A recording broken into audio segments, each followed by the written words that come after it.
Всем привет! Давайте сегодня приготовим вкусный суп долголетия. Для этого возьмем лук, мелко нарежем.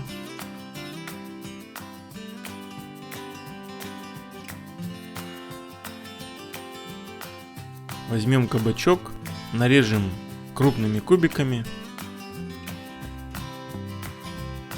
Возьмем капусту, желательно молодую, крупно нарежем. Чеснок измельчим. В кастрюле на подсолнечном масле обжарим лук в течение пары минут.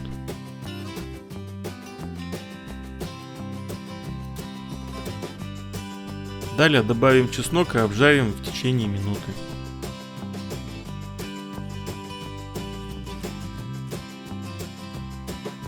Затем добавим кабачки и будем тушить порядка 5 минут.